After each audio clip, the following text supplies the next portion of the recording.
سلام دوستای عزیز، امید عزیزی که همه شما جور صحتمند باشین با اعضای خانوادگیتان. خوش آمدین به برنامه نگینه با من مهناز عالم. بسیار خوشحال هستم که بازم میهمان خانه شما شده باشم. شب دیگه دومین دوشنبه رخصتی ماست و شروع آخرین هفته رخصتی ماست که یک هفته قدر به زودی تیر شد که یارب. با امید عزیزی که به خوبی و خوشی سفری کرده باشین و اگرچه که روز به روز نمره کرونا زیاد شده میره و خوبی و خوشی روزای رخصتی را تیر کرده باشین و کارهای آموزش کننده کرده باشین. مثلا من دمو یک روز پیش از این که کپاسیتی لیمیتا 50% شد تانستم که برم مال که بسیار خوش شدم، اما بعد از او دیگه خانه شدن است هیچ بیرو نمیریم.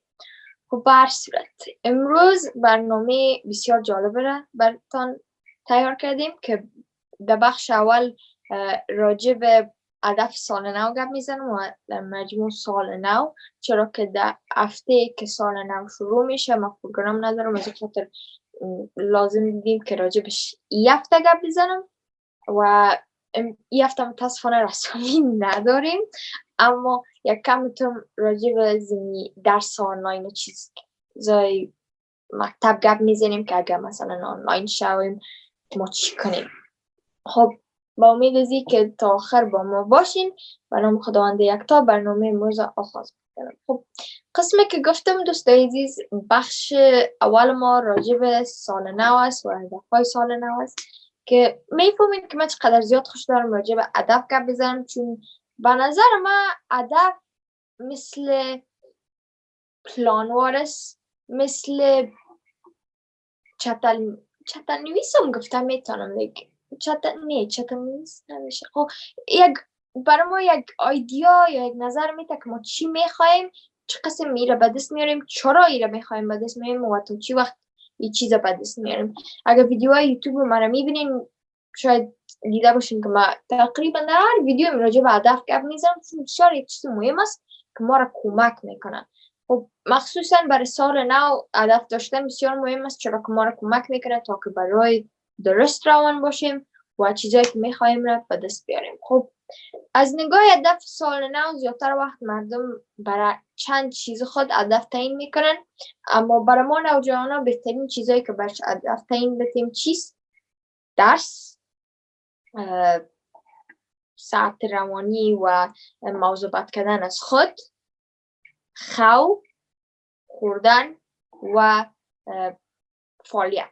و فعالیت خوردن از خاطر اضافه کردیم چرا که در این سن سال که ما قرار داریم زیادتر ما چیزای قدر سیم نمیخوریم و ما باید از خود مواظبت کنیم تا که وقتی که یک ذره پیر شدیم یک ذره وجود ما بتونه مقاومت کنه و خدای نخواسته ما سرطان نگیره. خب اولین بخش زمینی هدف چیست؟ مکتب. و ما باید است که برای مکتب هدف تعیین کنیم از خاطر که 6 ماه آخر است، باید است که در 6 ماه نمرای ما تاپ باشه و در کل چیز ما باشیم. و از نگاه مکتب میتونین که هدفهای منظم بودن رو اضافه کنین و اگر برای مکتبتان میخواین که هدف تعیین کنین، هدفهایی رو تعیین نکنین که ناممکن باشه. مثلا ما میخوایم در ظرف یک هفته کل نمرای 100% باشه تا آخر سال. این اگر چی که امکاناتش کمتر است بسیار چانس شدنش کم است. از او خاطر به نظر من هدفهای خود تعیین کنین تا که مثلا به یک هدفتان که رسیدین به هدف دیگه‌تان شروع کنین تا که به او برسین، باز که به او رسیدین به دیگه‌تان برسین. مثلا هدفتان در مجموع ایست که تا آخر سال نمرایتان 100% باشه. هدف و میال مثلا نمرایتان 70-80% است. شروع کنین با هدف ازی که میخواین که به 85 تا 90% تبدیل کنین نمرایتان. یک ذره درس خواندین، آمادگی گرفتین، خب شاید اقسم نکنین که فکر کنین که خب من باید از 90% بگیرم، یعنی 100% ضرورت نیست که بگیرم. در مجموع هدفتان ای است که 100% بگیرین، اما این هدفهای کوچک شما رو کمک میکنه تا که یک ذره ایس کنترل داشته باشین، یک ایس داشته باشین که یعنی من تانستم که برای یه دفعه برسم. و وقتی که بعد دفعه کوچکتان شما میرسین، اعتماد به نفستان زیاد شده میره و شما قوی شده میرین و خوشحال شده میرین و زیادتر تلاش میکنین تا که به اون هدف کلانتان برسین. خب مثلا قسمی که گفتم 70-80% نمرتان ساله میخواین که تا آخر سال 100% شود. یک هدف اولتان 85 تا 90%. این هدف که بهش رسیدین 90 تا 95 به یک رسیدین و اون هدف آخریتان که هدف کلانتان بود که مثلا 95% تا 100% بود به او کوشش کنین که خدا برسانین. این هدف‌های کوچک شما رو بسیار کمک میکنه وقتی میخواین به یک هدف کلان برسید. خب از نگاه مکتب راجع به نمره گپ زدیم، همچنان باید راجع به منظم بودن گپ بزنیم که شخصا یکی از هدف‌های خودم است که هر سال برای خود تعیین میکنم، اما یکم بیر راه میشم و گوشم نمیشه. خب از نگاه منظم بودن ما چی خود میتونیم منظم نگاه کنیم؟ کتابچه های خود، کاغذ های خود، پنسل کیس خود، میز خود، هم در مکتب هم در خانه. و چرا منظم بودن به نظر من در هدفهای مکتب میاد؟ چرا که در منظم بودن ما را هم در خانه کمک میکنه هم در مکتب. وقتی ما در مکتب منظم باشیم، کل چیز ما منظم باشه، ما میتونیم که هر کار به بسیار آرامی کنیم و هیچ کدام مشکل باش روبرو نمیشیم. مثلا اگه اتاق ما گدوت باشه و ما یک کاغذ ریاضی رو میپالیم، وقتی که منظم نباشه ما به بسیار سختی میتونیم پیدا کنیم. اما اگه منظم باشید دستی پیدا کردن میتونین، باز باقی مانده وقتتان مثلا میتونین که درس بخونین. اما اگه منظم نباشه اتاقتان و کاغذ به بسیار دیری پیدا کنین، بسیار زیاد وقت از دست میدین که در مو وقت میتونستین که درس بخونین یا آمادگی بگیرین یا تا یک چند دقیقه استراحت میکنین. خب این شد هدفهای مکتب. یک چیز دیگه هم برای هدف مکتب که میخواستم اضافه کنم ایست که اگر قدر اجتماعی نیستین و قدر با دوستایتان رابطه خوب ندارین یا کتشان قدر به تماس نیستین، کوشش کنین که یک هدف برای خود تعیین کنین که یعنی کتشان یک ذره رابطه تان تر بسازین و کتشان به تماس باشین.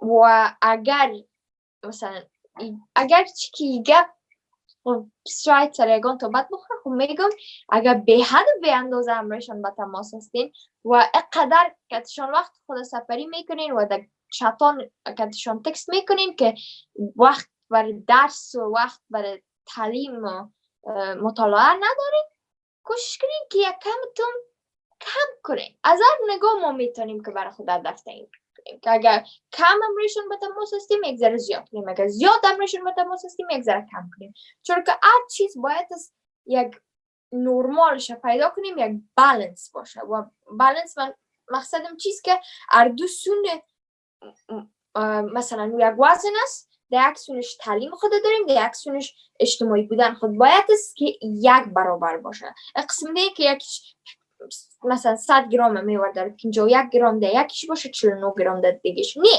50-50 باید باشه.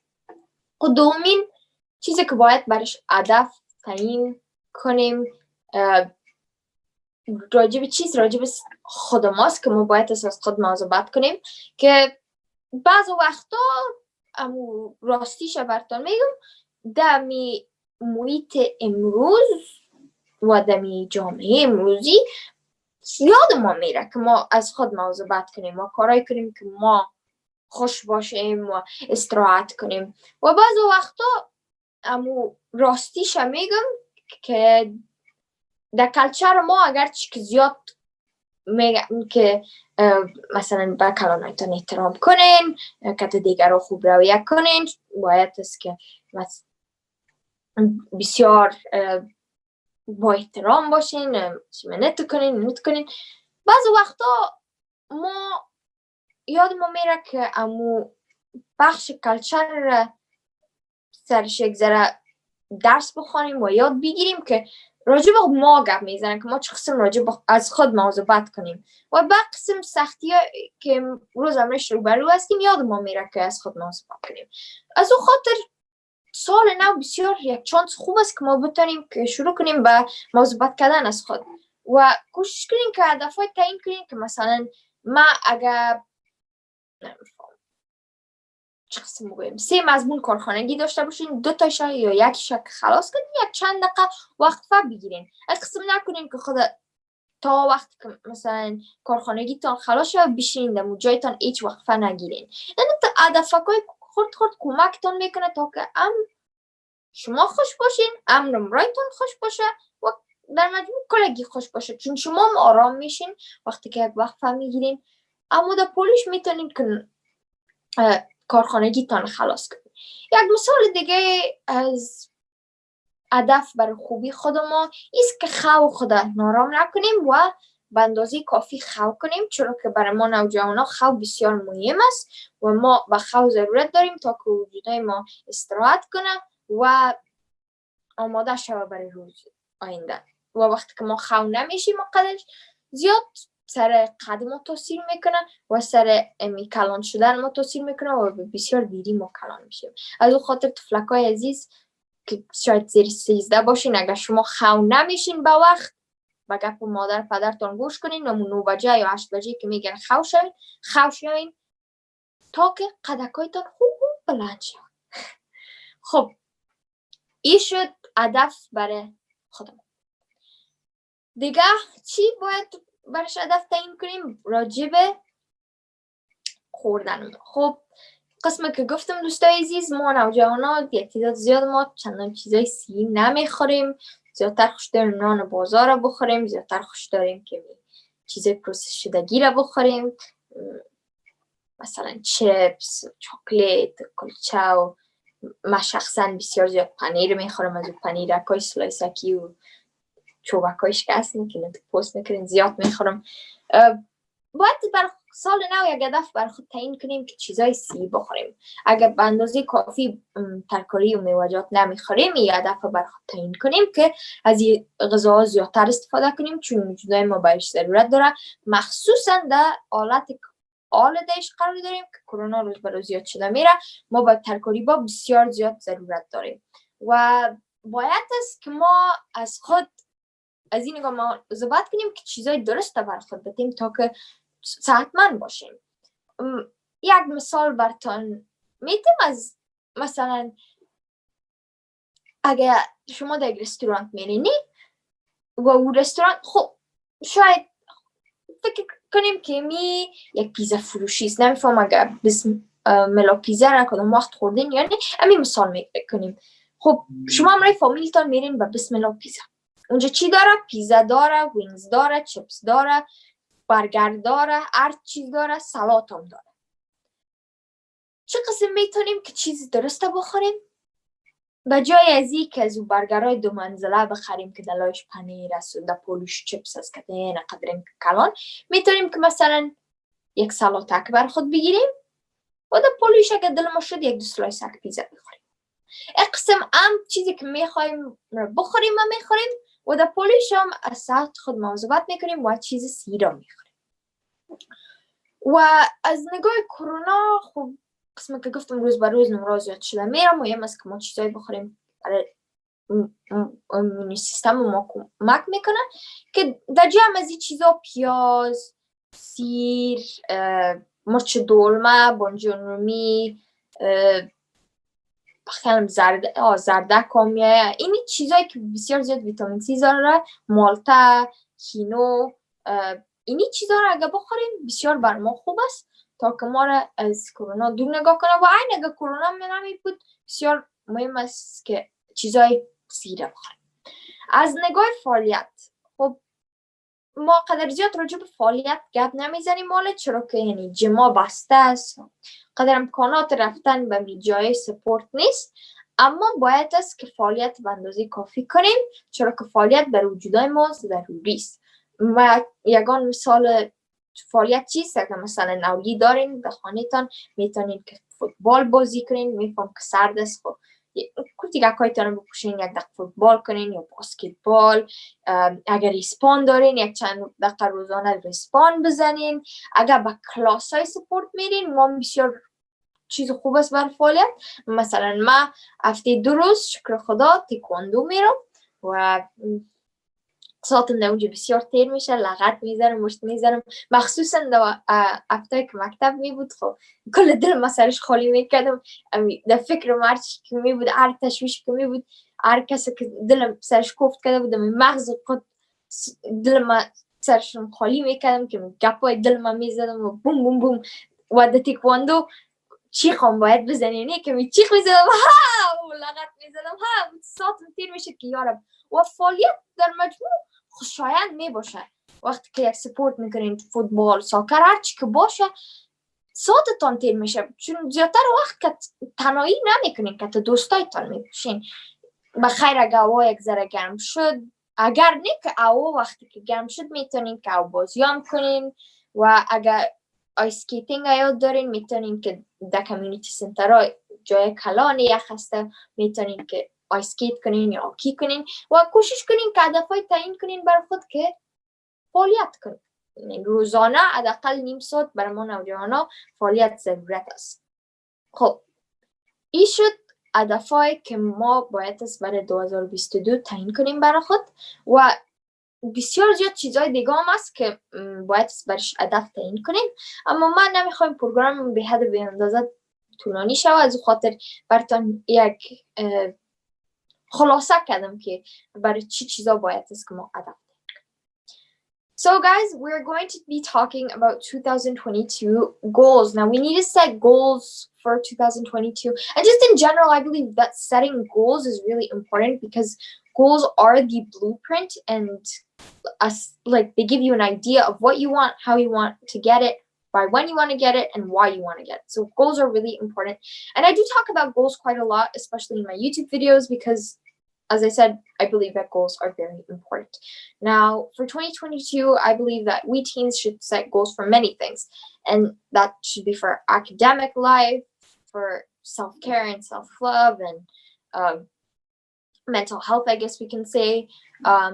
We should set goals in terms of our eating and our physical activity. So let's talk about academics first. Now, in terms of academics, I'm also going to include organization because organization is really important for academics. And then I'm also going to include a little bit about your social life and being social. So in terms of academics, obviously everyone wants to, get good grades and do good in school. And it is very important to set goals for your grades, but they should be realistic goals that aren't impossible to reach. So if you have your main goal is to get 100 in your report card and your grades to be 100, start off by setting mini goals, because those mini goals are really going to help you have lots of self-confidence and perseverance to keep on moving. So if your goal is to get, for example, 100s in subjects at school, and currently you're at around 70-80%, start off by setting a goal of maybe 85 to 90%. Once you reach that goal, go to 90 to 95. Once you reach that goal, move on to your major goal, which is 95 to 100%. And as you reach these mini goals, your self-confidence and your willpower will increase, and you'll be more motivated to reach that main goal. So that's about it in terms of your grades. In terms of organization, we all know that organization is very important, both for your academic life, but just at home too. It's really going to help you, because being organized helps us with lots of things. And I personally set this goal for myself every single year, but usually halfway throughout the year I completely forget and everything's messed up and it's just a mess. But this year I plan to reach that goal, and I will reach that goal because I can do it. So in terms of organization, maybe you can set goals about having an organized desk, both at school and at home. Organized backpack, organized pencil case, organized binders and folders.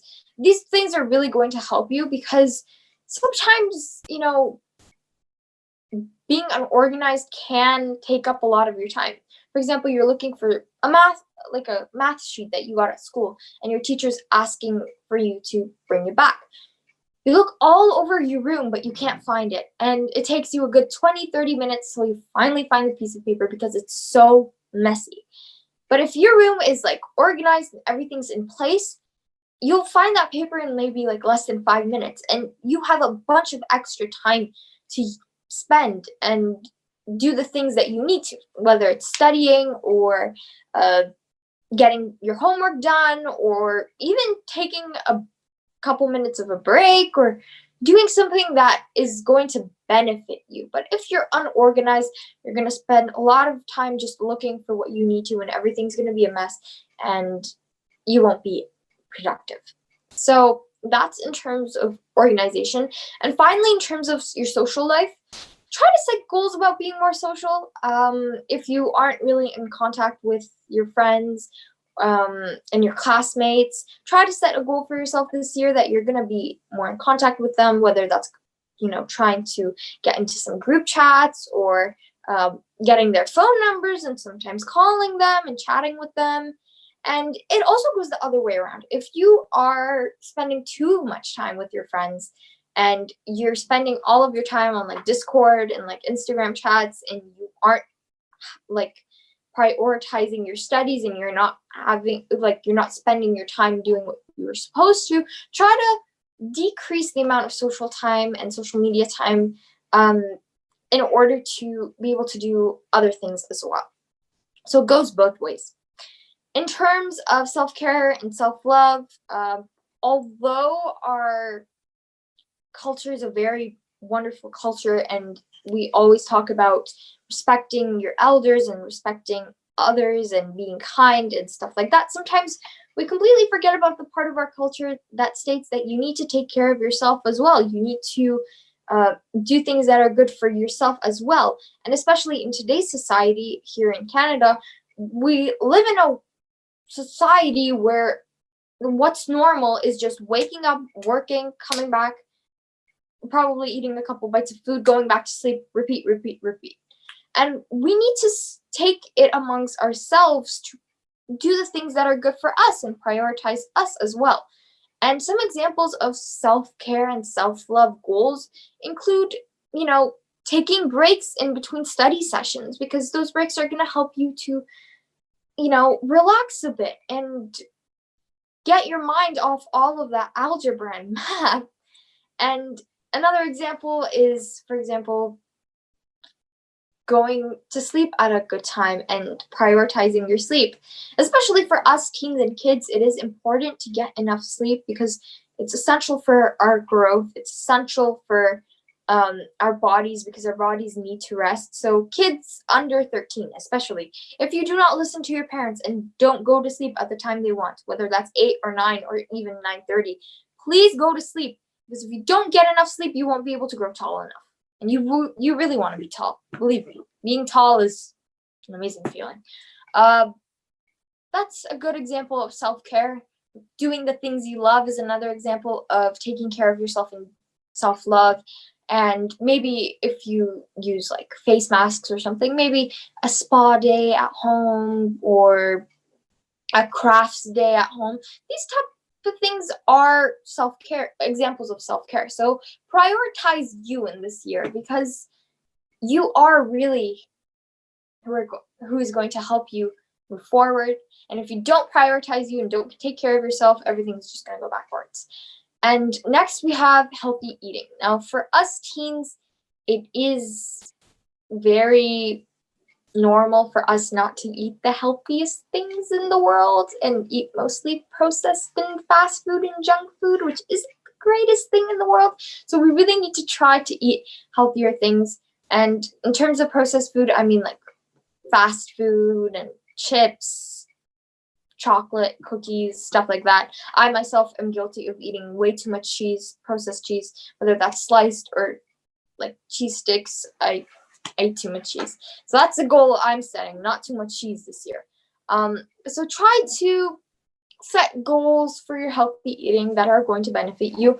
And in the long term, healthy eating is going to help you a lot, because when you grow older, you'll less likely be catching all these different illnesses, and you won't get different illnesses like cancer and stuff like that, or maybe even arthritis, if you eat a good amount of healthy food during your youth. So in terms of healthy food, I mean fruits and vegetables, your grains, your meats, if you're not lactose intolerant, your dairy products, stuff like that.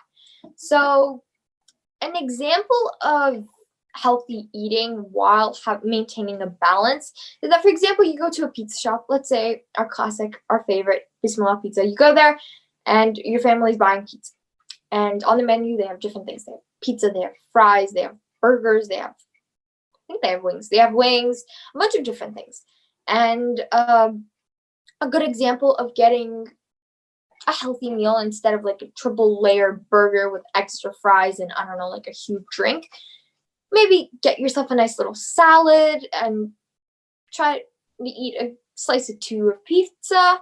That's a pretty balanced meal rather than having only pizza or like a huge burger and fries. You're getting a little bit of both worlds. You're treating yourself while eating something a bit healthy. So especially now with COVID cases rising, it is really important for us to eat enough fruits and vegetables and foods that are high in vitamin C. So onions, garlic, bell peppers, tomatoes, carrots, just in general, all vegetables. And then in terms of fruits, maybe some like pineapple or melon or oranges.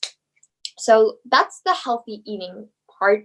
And of course, don't forget to treat yourself sometimes too. It's not like an ice cream cone or a cookie or a piece of chocolate's going to kill you, but it is good to limit those things now for us teens because we need to be eating lots of nutritious food. Finally, we have exercise. Now, exercise is very, very important for us teens who are growing daily, and we need exercise daily. And we usually forget to talk about exercise just because we're at home, and most of us are at home, and we don't have the proper environment for it. But we do need to get in some sort of activity every single day, whether that's walking for boys and men, football and soccer, tennis, basketball, if you know how to play hockey. Maybe you take some classes throughout the week, which those are good too. It's a very fun way of getting in your activity. Like I do taekwondo twice a week, and I love it so much, especially when we're going to school. Like throughout the week, I go Tuesdays and Thursdays. So I'm super stressed. I'm just ready to let go of it all of the grudges I'm holding. I just let go and I punch and kick and I key up, and it's so much fun. So if you are interested in doing that, maybe you can ask your parents if they could let you to go to some classes. There's also ice skating. I know that the weather isn't the greatest for like football and stuff, but if you're looking for a nice place to get in your physical activity while being inside, maybe ice skating is a good thing for you. And yeah, just getting in enough activity is really important for us. We need at least 30 minutes of activity daily, so it is important for us to get in enough activity.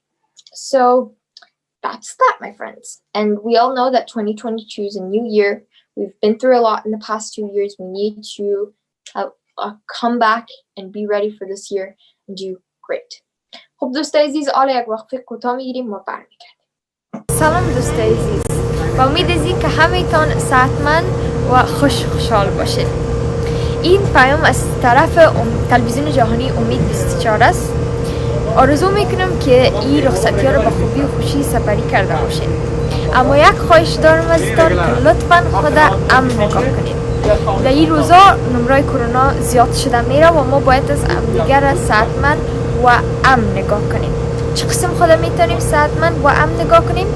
با پوشیدن ماسک، استفاده کردن از ضد عفونی و خودداری کردن از میمانی ها. و وقتی که به یک میمانی میرین یا با یک عزیزتان یک جای میشین، لطفاً از روبوسیدن و دست دادن و بغل کشیدن خودداری کنید. این رخصتی ها بسیار رخصتی های طولانی است و ما باید از همدیگر امن نگاه کنیم تا که در آینده بتانیم که یک جای شدیم. شویم بدون تشویش. تشکر. You are watching Omid TV 24. If you'd like to watch our live programs, you can watch it through www.omidtv24.com. شما بیننده تلویزیون امید 24 هستین. اگر میخواین که برنامه های زنده ما را تماشا کنین میتونین از طریق www.omidtv24.com تماشا کنین. تشکر. Thank you. و برگشتیم از وقت دوست عزیز و در این بخش ما متاسفانه رسمی ندارم این هفته، اما میخواستم که یک کم قصه کنم راجع به زمین درس آنلاین کرونا و چیزا. روز به روز نمره کرونا زیاد شده میره و تشویشایش هم زیاد شده میره، مخصوصا در بین ما نوجوانا، چرا که ما استا پس عادت کردیم که زندگی نرمال ما و که مکتب رفتن پس عادت دادیم خدا، که رفتن به جای دیدنی و مال و وقت سپری کردن که دوستای ما خدا پس عادت دادیم و ترس از این است که ما نتونیم که در این سال نو که دوستای خود بریم بیرو مکتب بریم و کارایی را کنیم که بر ما خوشایند است. خب هرچی که باشه دوستای عزیز بفهمین که بخیر ماست. خداوند میخواستش است شاید که یعنی یک چیز از این وقتای کرونایی ما یاد بگیریم بازم و خدا مهربان است و امید از این که نشه لاکداون باز درس آنلاین نخوانیم، چون باور کنیم که ما هم خسته شدیم. من هستم که شما هم خسته شدین از قدر شیشتن پیش روی کامپیوتر و درسای آنلاین خواندن و نبودن در مکتب. امسال بسیار دمی 4 ماه که مکتب رفتیم بسیار برای من شخصا خوب تیر شد و بسیار خوشایند بود، چرا آستا این چیزای مکتب پس شروع شده بود، کلابا شروع شده بود، میتونستیم که دوستای خود یک جای در میز بشینیم و میتونستیم که بریم به هر جای که ما کمک شیم و بسیار خوشایند. مخصوصا در یک ماه آخر در ماه دسامبر من بسیار ساعتم تیر بود، اما بسیار مصروف هم بودم چرا که در کتابخانه کار میکردم. ما فقط عقل داشتیم که در یک چیز خود شامل کنیم، اما ما شکر خدا تانستیم که در هر جای خود داخل کنم. خب هیچ کس هم خبر نشد، هیچ کس هم پرسان نکرد که مهناز چرا در قدر جایا میره. اگر چی که پروگرام جهانی کس نگوید، من در 4 چیز خود شامل کرده بودم. در کتابخانه کار میکردم، در یک کلاب بس بود که هم دیگر راجع به هر موضوع بس میکردیم که برای آینده تصمیم گرفتم که خدا در شامل کنیم چون میخوایم لویر شم. در او خدا شامل کردم، در اتحادیه میشه دیگر student council، اتحادیه شاگردا که نمایندای هر صنف از مکتب یک جای میشدن هر چیز پلان میکردن. او خود دست ما نبود دیگه، معلم من انتخاب کرد در اوستم و آخریش یک چیز دیگه بود. در کلاب کالچر بودم که در او کت معلم خودم بود. او قدر حساب نمیشه، خب بسیار مصروف بودم. در ماه آخر صبحانه میتونست صبحانه یگان اناونسمنت ها می بود میخواندم در سیستم کلگی مشنید و بسیار ماه آخر بسیار خوشی تیر شد و من نمیخوایم که پس آنلاین بریم و دعا میکنم که کلگی ما پس بتانیم مکتب بریم و کارایی را کنیم که برای ما خوشایند است، چرا کل جای آستا بسته میشه. یعنی مالا از 100% به 50% شد کپاسیتیش و رستورانت ها همچنان. خب خدا مهربان است. یک گپ دیگم که میخوایم یاد کنم که مثل همیشه یاد میکنم نمی پروگرام های آخرم زیاد راجع بهش گپ میزنم، میام تو وطن است که ما نباید از فراموش کنیم که ما از کجا هستیم، هویت ما چیست و در مملکت ما چی میگذرد. خب ما کوشش میکنم که خود از خبرهای جنگ و چیزا دور نگاه کنم، چرا که سرم بسیار تاثیر میکنه.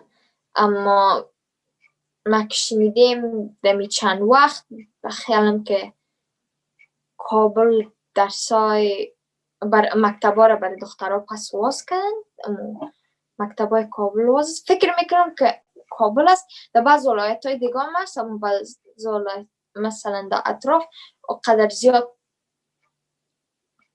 حق ندارن مردم و قانونای خود طالبا با شروع کردن که بخیران باید زریش مانن و دخترها مکتب رفتن نمیتونن این چیزا. و راستی دل آدم تکه تکه میشه وقتی که بسیار حالت مردم میبینن که خب اگر که مظاهره میکنه زنها که ما را بانین که کار کنیم، بانین که مکتب بریم، کاملا فکر کنم مردم بر خوردن خود یک لقمه نان ندارن. اول باید است که می مشکل حل کنیم که مردم از گشنگی میمرن، اشتکای سوی تغذیه روز به روز زیاد شده میرن. آل کرونا هم یک رقم نوش برآمده، میترسیم که خدای نخواسته در افغانستان هم مرض تیپ نشه. باید است که ما یک کار کنیم و مقصدم از کار چیست که ما افغانایی که در خارج هستیم باید است که یک راه پیدا کنیم تا که پیسه جمع کنیم و به این مردم خود روان کنیم تا که کمک کنیم. در قصه از این نباشیم که ازبک هستی، پشتون هستی، هزار است. میفهم که گپ در بین ما نوجوانا نیست، اما بعض وقتا که ما کلانا رو میبینیم، نمیگیم که کل کلانات رستن، اما بعض کلانا رو که میبینیم که امی گپ میکشن، گپ خراب است، گپ غلط است. باید است که ما کار را کنیم که مردم ما در مجموع نجات بیافن. من شخصا مشکل ندارم میاله که تزمی درس کار مکتب و چیزا. اولین مشکل که ما باید حل کنیم در مملکت ما ایست که مردم اما قنان داشته باشن که سیر باشن، جای بر خو کردن داشته باشن، کالای صحیح داشته باشن و امن باشن.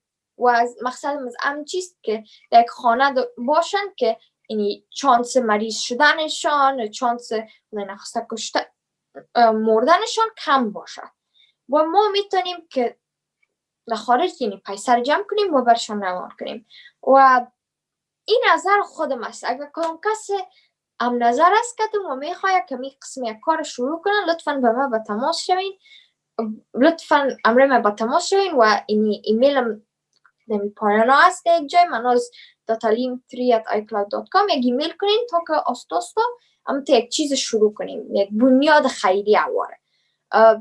خب با کمک کلان خود شاید بتونیم که تا یک چیز حقیقت بسازیم. خب بسیار تشکر از توجهتان دوستای عزیز و امید از که برنامه خوشتان آمده باشه. لطفاً برنامه نگینه را هر یک هفته بعد ساعت 6 بجه روز دوشنبه از طریق تلویزیون جهانی امید 24 فراموش نکنید.